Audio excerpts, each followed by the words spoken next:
was pretty chill, you know what I'm saying? I feel like we were all kind of on the same page. There were other organizations that were based around like housing and environmental things, but they saw this as an opportunity, I guess, to heighten the things that were going on and to also pull in people and to show that kind of the things that we were going through, there's a much more broad thing going on here. So I felt like that was something that I should be a part of.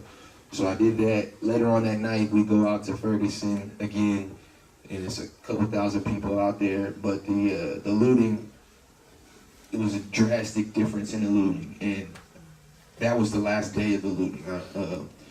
Out of 2,000 people that were there, maybe 200, 300 people were trying to loot.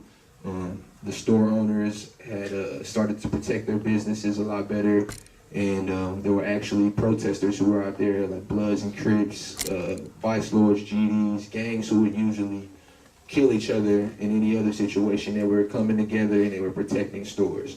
So just to make one thing clear, I don't know if you guys watch any of the mainstream media, they kind of portrayed us to be looting for about 2 weeks straight, 2.5. That was an absolute lie. It was only 2 days, and they just kept showing the same footage from those 2 days over and over again. So we're doing that.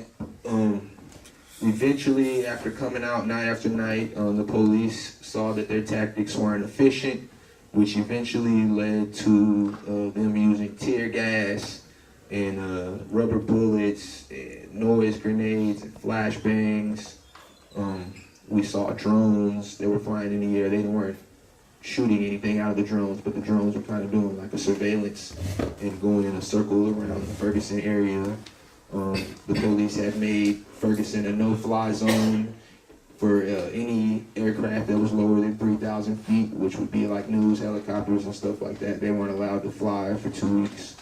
And they quarantined the city for 2 weeks, I would say, a little less than 2 weeks. And it's just a horrible situation that we were going through in Ferguson. And it gained the national attention. Media started to come out because the Quick Trip was set on fire. Oh, I skipped that part completely. On that Sunday, which was the second day, that same anarchist kid who changed the whole mood, he was actually the first person to throw a brick through the Quick Trip window that day. And as you know, once he threw that brick through the window, everybody else just followed, and eventually that Quick Trip burned down. I disagreed with their tactics at first. Whatever day today is, October 22nd, I want to say I 100% agree with their tactics at this point. Sorry about that. This is me being raw. This is not a representation of Tribex right now, but that's me personally. I agree with those tactics today. But we go through these traumatizing events for 2 weeks. To make a long story short, these organizations that we had become a part of were promising us things, that the youth would be at the forefront of these issues, and that the resources that were available to them would be available to us. We soon found out that that wasn't the case. We eventually quit working for those organizations because a lot of us were under a stipend program. If you guys are not aware of that, it's a temporary job, I guess, for lack of better words, doing organizing. And so we lasted about a month before we realized what was going on, and we quit, and we formed a group called Freedom Fighters, which was a group of individuals who were part of Hands Up and Don't Shoot. And we were all 25 and below, and we quit and just decided to do our own thing. Before I go any further, I want to point out the things that I had saw during the really intense part of the Ferguson situation, which is like the tear gas and stuff. The organizations were able to use their resources to create a safe space, which was Greater St. Mark's Church, because when you were on West Florissant, the tear gas, they would start to shoot that out, which would push people further back. Like, people would stay out there as long as they could until the tear gas became overwhelming, and it would keep pushing you back, and you weren't allowed to go past them, you know what I'm saying? So if your car was parked down here and they pushed you back so far, you weren't able to get back to your vehicle till the next morning, 5 or 6 o'clock in the morning when they decided to stop patrolling. So the safe space was created by them for people to be able to go to and get food and get gas masks, water and Maylocks and things like that. So I appreciate them using their resources in that manner. But at the end of the day, I later found out that if these social issues didn't exist, there would be no need for these organizations. So at the end of the day, they weren't about systemic change. They were just about highlighting these things so that they could generate funds, in my eyes, which is what a lot of them did. And this whole thing started with the black community saying enough is enough. And the organizations that came in, they were trying to broaden the spectrum because they all are stems from the same tree, and they're connected. But when they did that, they kind of undermined the thing that started it in the first place. So one thing I want to say is I understand that like gay issues and Palestinian issues and South American issues, all these different issues, they're connected, but the black community kind of brought this stuff to the forefront to where it was a conversation. So I feel like those organizations that are, these other issues may be their focus. Whenever something like this happens, I feel like organizations should attack that head on and keep that narrative because it's what started it, and once we can come to an ending point on fixing those things, then we can then move on to these other areas. And that didn't happen. And after we quit, the major organizations, since they have the resources and they have the ability to stretch out, they put on what was called Resistance Weekend, that just passed this weekend that just passed. And it was supposed to be a weekend of resistance. And if anybody here was there, the first 2 days of that, it was a huge party. It was like a celebration for everybody. And it's like we haven't won anything. So at this point, Tribe X had been created, which was another group of individuals who had been out with us since day one, and I joined Tribe X.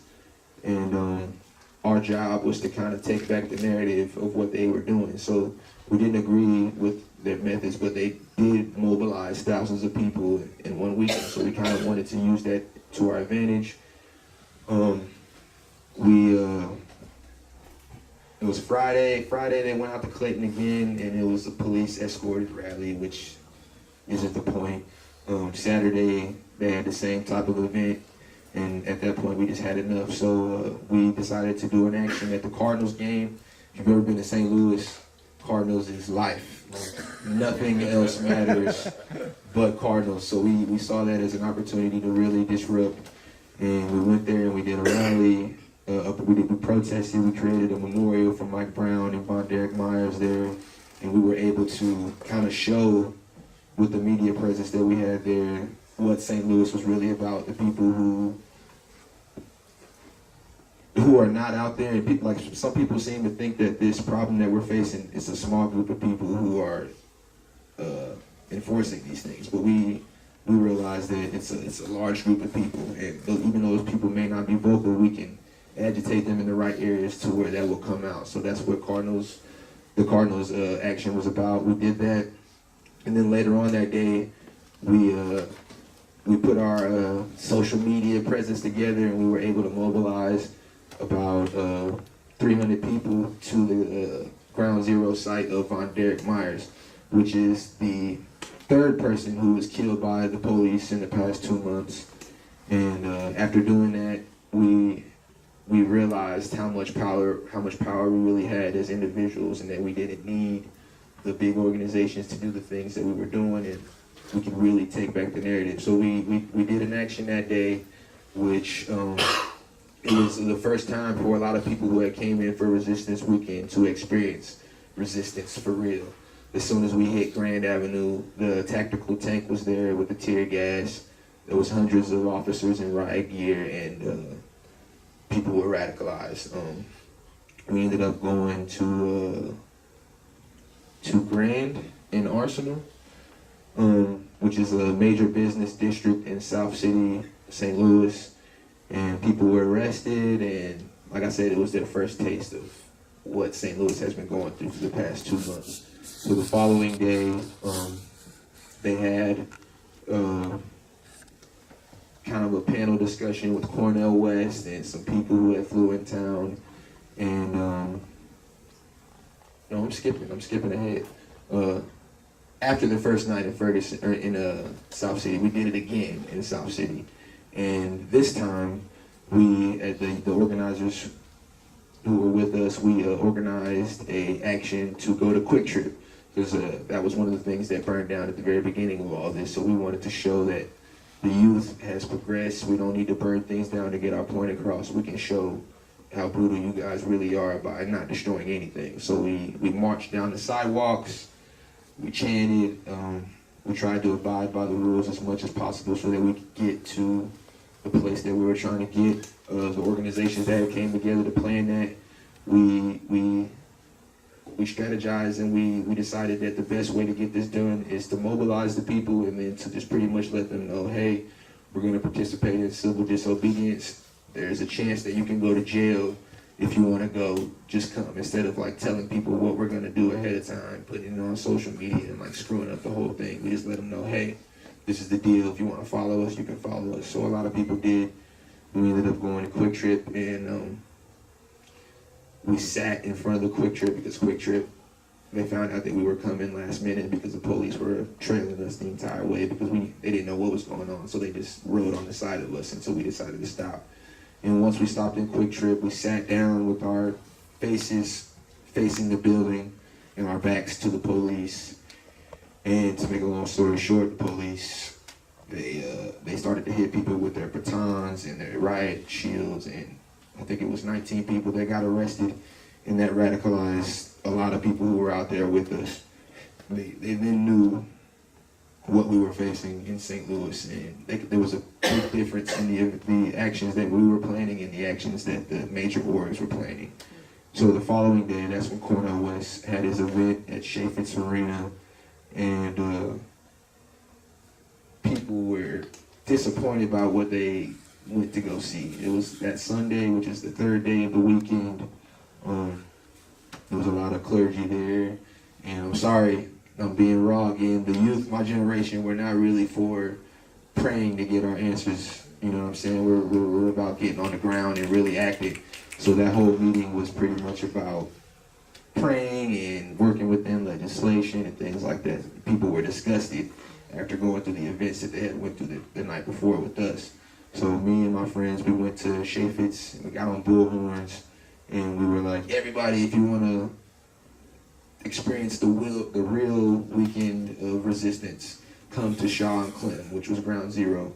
And we ended up mobilizing thousands of people. It was like amazing, you know what I'm saying? It was crazy. So we get down there, and once again, we've been dealing with this for 2 months, so we kind of caught on to the police tactics, and we decided that we should split the groups in half, send one group out.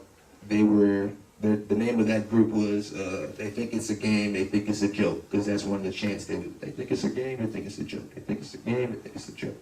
So they go out, and it takes them about 30 minutes to get to their spot, and they block off the entire street, they pull out board games, they're jump roping, they're doing all kinds of crazy shit in the streets. And us that waited there at the spot, we saw all the police just like zooming by, like they were once blocking off this main road that they thought we were going to go to, and they're zooming to this other place because they're getting all these calls about this crazy shit going on in the streets. And so that's when it was our opportunity to start marching, and we go on the sidewalk, and our group is completely silent. And we're marching on the sidewalk, and we had Von Derek Meyer's parents and his family there, which was unexpected. That wasn't planned. They just happened to be, there's like a gift from God that they were there, and they wanted to participate in these events with us. So they led our group, and we go down, and we finally get to that main road, which the police were blocking. And keep in mind, we're on the sidewalk and completely silent the entire time that we make this journey. It's about 1.5 mile, 2 mile walk. We get to the other side of the Grand Bridge, and we're met by police on the sidewalk, and they try to block us, and they're beating their stuff on the ground to try to intimidate us. The mother and father of Von Derek Myers are in the front of this. The mother's crying. The same people that are beating their sticks and doing this stuff in front of us are the same people that just murdered their son 4 days before this, so it was like a real emotional time. We didn't know what the hell to do, you know what I'm saying? Some of the leaders were having arguments out there because we're like, we should do this, we should do that. And after like 15 minutes, 30 minutes of that, eventually the police just move out of the way because they get a call from the other team on the other side that our other group is now walking up and meeting us on the bridge. So they're like intimidated, like what's going on? So they move, and then all of a sudden we all meet, and it's this epic ass thing. We're like celebrating, and we're like, hold on, we didn't get there yet. So we march and we get to SLU's campus, and we pretty much take over SLU's campus with thousands of people. We burst their bubble that they thought existed, and the symbolism in that was we were bringing our issues to their face. Like, no longer can you guys just turn off your TV and ignore the issues that we deal with on a day-to-day. You're gonna have to see it head on. And so a lot of us decided to occupy SLU, and we stayed there for 6 days. We got parents calling in talking about Tribex and freedom fighters are gonna rape their daughters. We got guns, we're armed and dangerous. Like, they're really intimidated by our presence. And the president of SLU, weirdly enough, which we didn't know, had co-signed the event before that, Cornel West, because it was held in one of their facilities. So he's like all for fighting against social injustice. And for him to kick us off the campus would be to eat his own words. So he had to maneuver a little bit differently. And so we came up with a list of demands, and it was like a crazy list. Like one of the demands being like, they have to either build us or buy us a building so that we can service the community, because we believe that servicing our community is the real way for liberation. And they give us everything. They give us everything off the list, and it was crazy.